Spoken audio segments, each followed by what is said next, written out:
Sudan once had the largest railway network in Africa, with most of the train cars sourced from the United States. But decades of negligence, economic troubles, and U.S. sanctions have crippled the railway and made Sudan reliant on Chinese-made trains and parts that it can hardly afford. With the April ouster of former President Omar al-Bashir, the railway supporters are hoping the U.S. will soon lift sanctions to help restore it to its former glory. Naba Muhyiddin reports from Khartoum.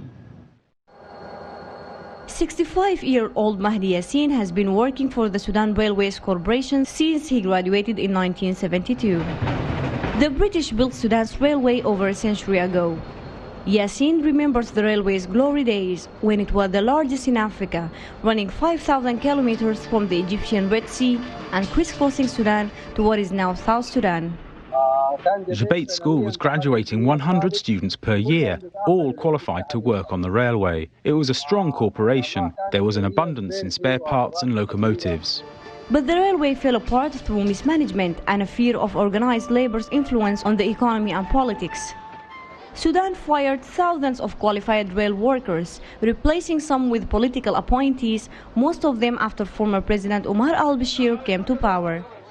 Railway workers hope Bashir's ouster in April will encourage the U.S. to lift sanctions on Sudan, put in place for harboring terrorists and rights abuses.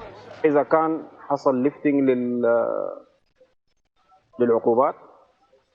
If the sanctions are lifted, we can at least be updated with the technology of the trains. We're so late to update the current technology, we're functioning with the past century's technology.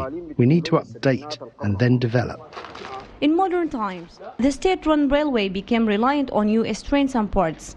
But under decades of U.S. sanctions, Khartoum was unable to buy U.S. parts, leaving only 18 of the railway's 106 U.S.-made trains in service.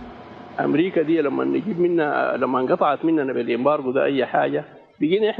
the U.S. embargo cut out everything, we had to import our spare parts and needs from other countries. We resorted to China. We have the American locomotives, and of course, China cannot produce the American spare parts, especially the main machines from Caterpillar. So what are we going to do?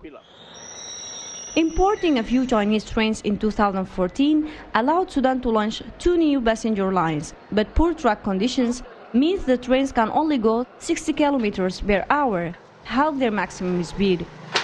Before railway worker Yassin retires at the end of this year, he hopes to see U.S. sanctions lifted and more efforts by Sudan's transitional government to get the country's lost glory back on track. Naba Muhyiddin for VOA News, Khartoum.